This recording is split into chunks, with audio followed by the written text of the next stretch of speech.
विषय है सम्यक ज्ञान, जिसकी चर्चा हमें करनी है। तत्वार्थ सूत्र में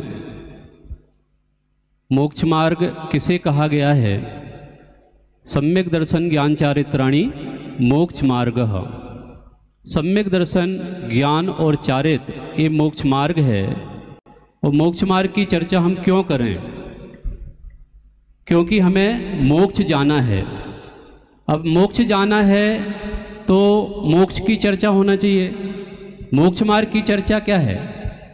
मोक्ष की चर्चा और मोक्ष मार्ग की चर्चा दोनों ही चर्चा हमें करनी चाहिए।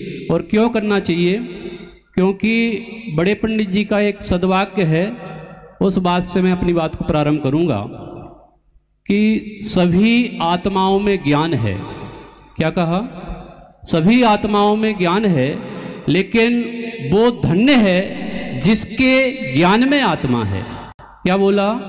सभी आत्माओं में ज्ञान है, नो डाउट, लेकिन धन्य कौन? जिसके ज्ञान में आत्मा है। चूंकि हम आत्मा हैं और आत्मा में ज्ञान है, ज्ञान है तो क्या कार्य करता है? हमें घुट्टी में पिलाया जाता है। जब हम बचपन में पाठशाला में पढ़ते थे, हमको सिखाया जाता था क्या? बोलो तुम कौन हो? जीव जीव जीव। तुम्हारे में क्या है? ज्ञान ज्ञान ज्ञान। तुम अपने ज्ञान से क्या करते हो?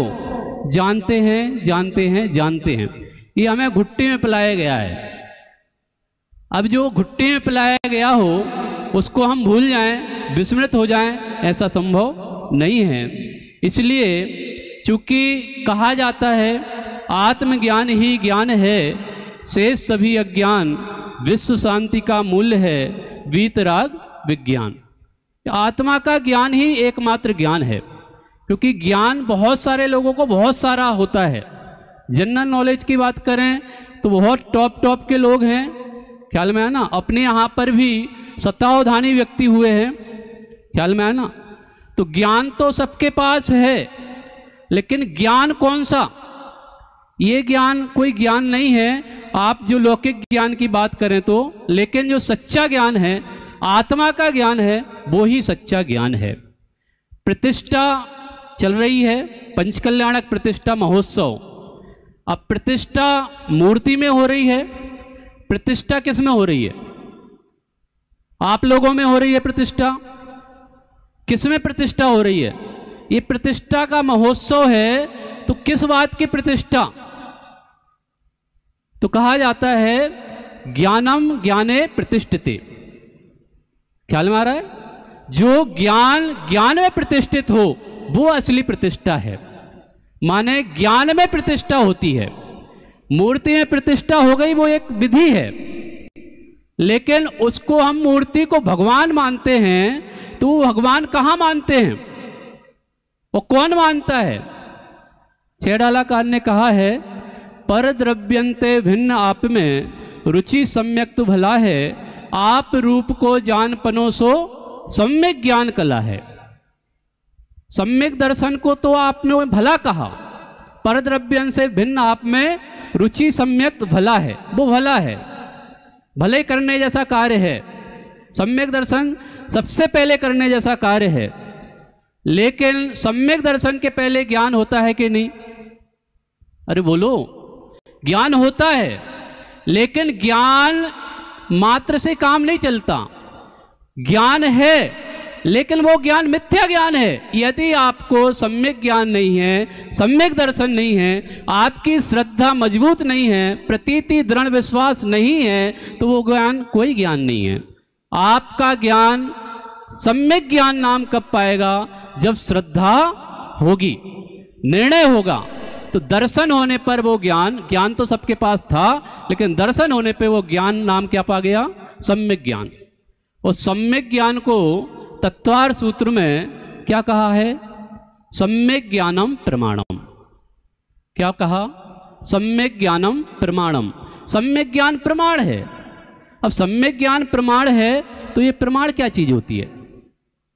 यदि ये प्रमाण है तो प्रमाण है क्या? तो प्रमाण जो वस्तु को जाने, सर्वांश को ग्रहण करे, वस्तु को सब, तो नए क्या चीज है? तो नए वस्तु के एक अंश को ग्रहण करता है। सम्यक ज्ञान के दो भेद हैं। कौन कौन से? सम्यक ज्ञान के दो भेद कौन कौन से? प्रमाण और नए। अब प्रमाण की बात करें तो प्रमाण को भी कुछ भेदों में डिवाइड किया गया है। प्रमाण के कितने भेद हैं?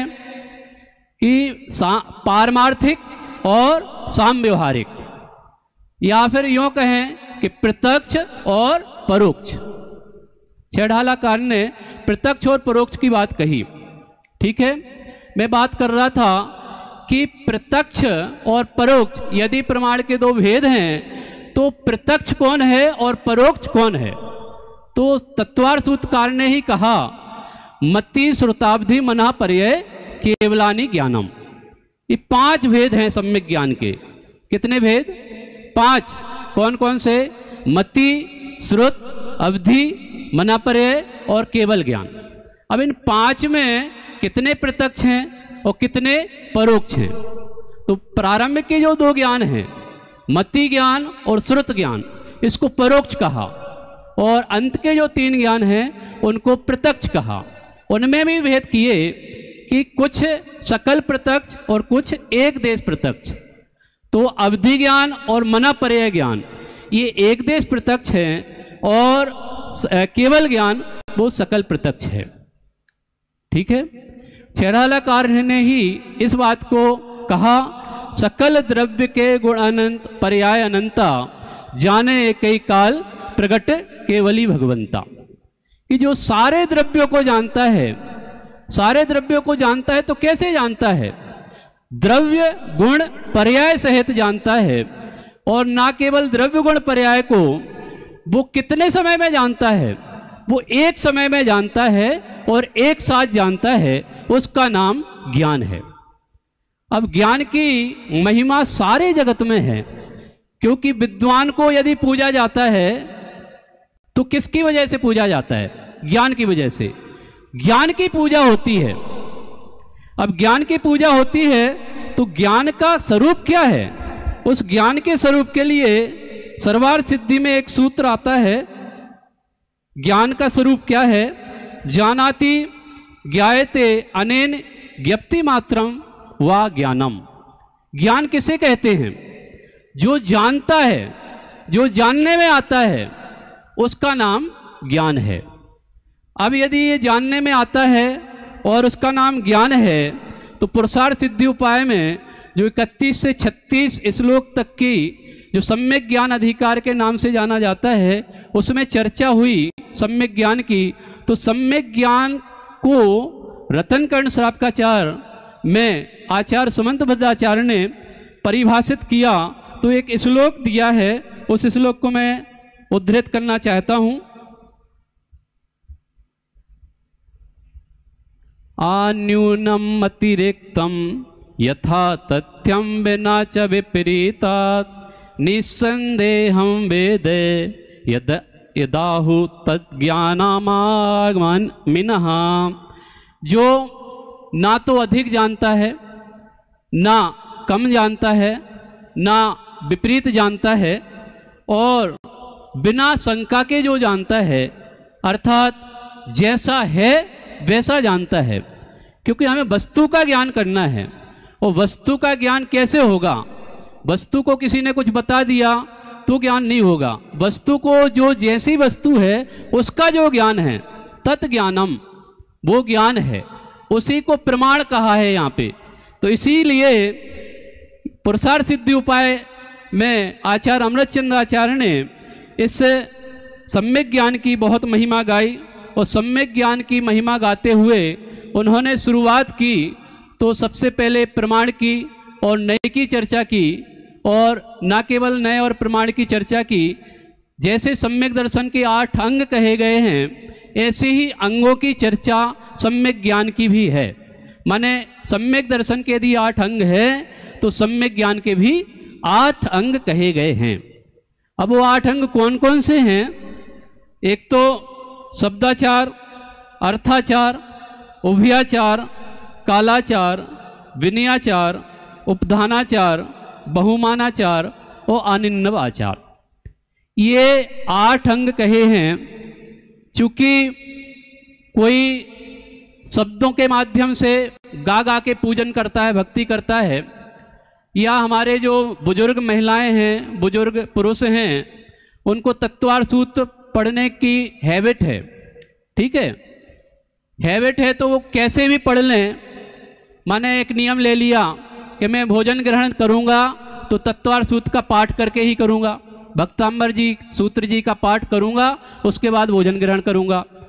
यदि ऐसा नियम लिया है तो उसको कैसे पढ़ना?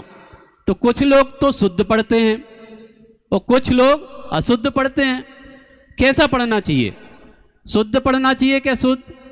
यदि आप शुद्ध नहीं पढ़ते हैं तो वो आगम विरुद्ध बात है और उसका जो फल मिलना चाहिए वो नहीं मिलेगा। तो कुछ लोगों की टेव होती है, तत्वार सूत्र पढ़ना है तो कैसे भी पढ़ लिया, फटाफट फटाफट भक्तांबर पढ़ लिया। लेकिन यदि हम शुद्ध नहीं पढ़ते हैं तो इसमें जिनवाणी का जो सम्यक ज्ञान का अंश है वो हमें सार्थक सिद्ध नहीं होता है और उससे सूत्र जी का समझो आश्रद्धा या अभिनय होती है, वो अज्ञान की कोटि में जाता है। इसलिए शब्द का ज्ञान होना, उसका नाम शब्दाचार। अर्थ का ज्ञान होना, यदि आपने शब्दों से किसी वस्तु को जान लिया, अर्थ नहीं है पता, उसका पता ही नहीं है, तो हम उस शब्द के माध्यम से यदि अर्थ का ज्ञान नहीं हो, जैसे हमने कहा कि रोको मत जाने दो, रोको मत जाने दो, कुत्ता और कुंती, आपको शब्द का ज्ञान नहीं हो तो अर्थ का अनर्थ हो सकता है।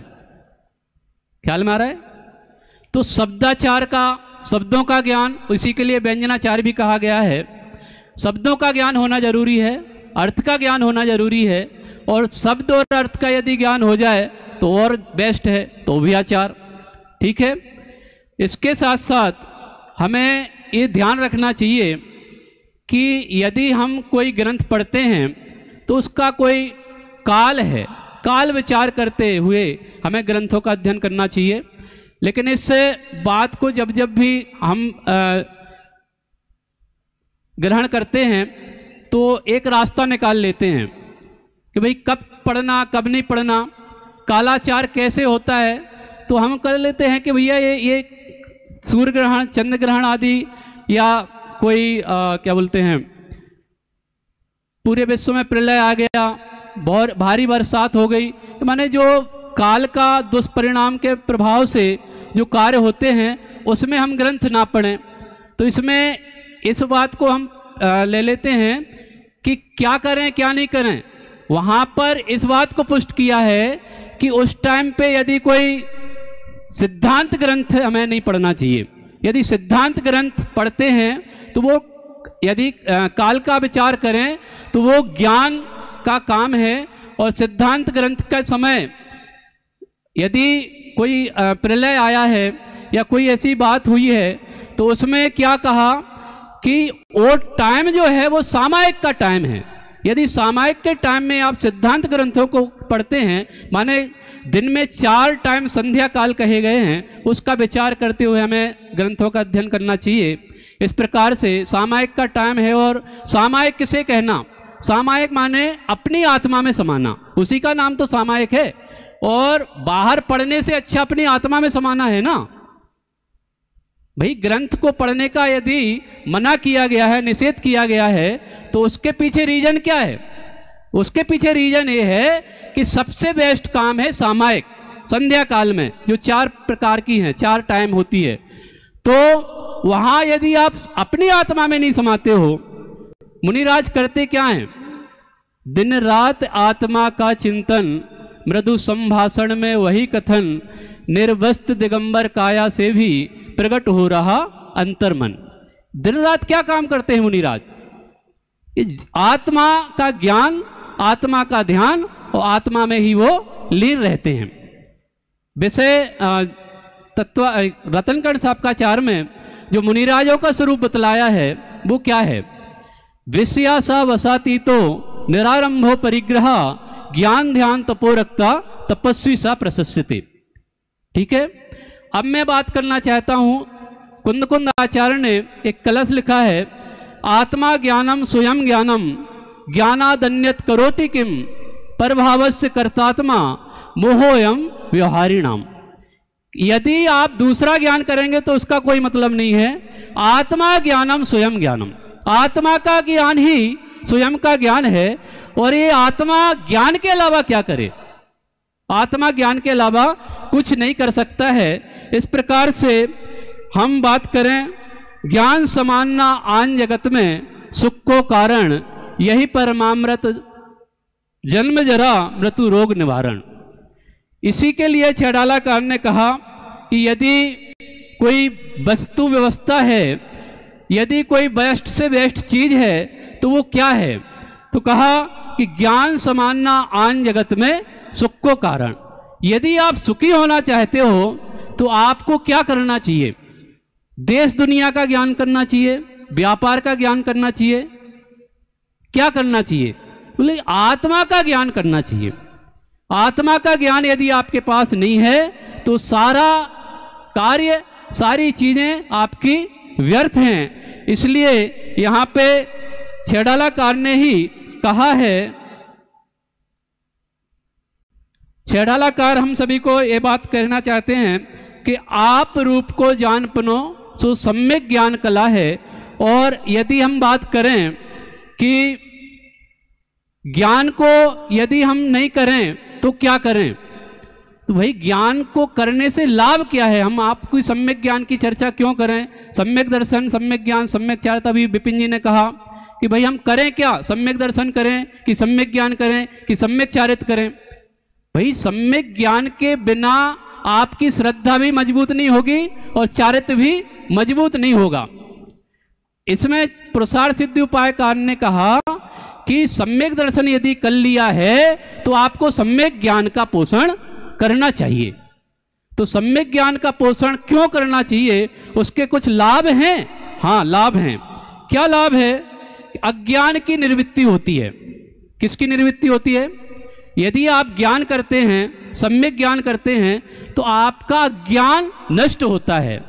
और अज्ञान नष्ट होगा तभी तो सम्यक ज्ञान होगा, तभी तो आप वस्तु का स्वरूप समझ पाएंगे। और यदि अज्ञान नष्ट होता है तो भेद विज्ञान होता है। भेद विज्ञान के लिए आचार्य ने कहा, भेद विज्ञानता सिद्धा सिद्धा एक किल्क केचना। आप भेद विज्ञान करो, भेद विज्ञान करो। उसी को आचार्य ने कुंद कुंद आचार्य ने कहा था 5वीं गाथा में कि मैं अपने संपूर्ण वैभव से एकत्व विभक्त आत्मा को बतलाऊंगा, उसको प्रमाण मानना। यदि कुछ हमसे चूक हो तो उस छल ग्रहण मत करना। तो ये बात हमें अपने हृदय में धारण करते हुए इस बात को नक्की करना चाहिए कि अज्ञान की निवृत्ति होती है, हे पदार्थों का त्याग होता है और उपादेय पदार्थों को ग्रहण होता है। उपादेय पदार्थों का ग्रहण होता है। हमें ग्रहण करने वाली जो चीज है वो है वस्तु का स्वरूप। वस्तु का स्वरूप माने सम्यक ज्ञान। सम्यक ज्ञान की महिमा छेड़ालाकार ने कही। और अंत में मैं कहना चाहता हूँ कि कला 72 जीव की तामे दो सरदार, एक जीव की जीविका दूजो आत्मोद्धार। यदि आत्मोद्धार करना चाहते हो तो सम्यक ज्ञान करना पड़ेगा। सम्यक ज्ञान कब होगा? कि जब श्रद्धा सम्यक होगी तब सम्यक ज्ञान होगा, और सम्यक ज्ञान होगा तो आपका चारित्र भी सम्यक होगा। इस प्रकार से वस्तु स्वभावो धम्मो और चारित्रम खलु धम्मो की चर्चा हम सभी अपने आत्मज्ञान को जानें, आत्मा को पहचानें और आत्मा में ही रमण करें। अंत में वो जो मैंने टैगलाइन बताई थी कि ज्ञान तो सबके पास है, लेकिन धन्य वो है जिसके आत्मा में जिसके ज्ञान में आत्मा है। हम सभी अपने आत्मा को जानें। इसी वाणी के साथ अपनी बात को विराम करता हूँ।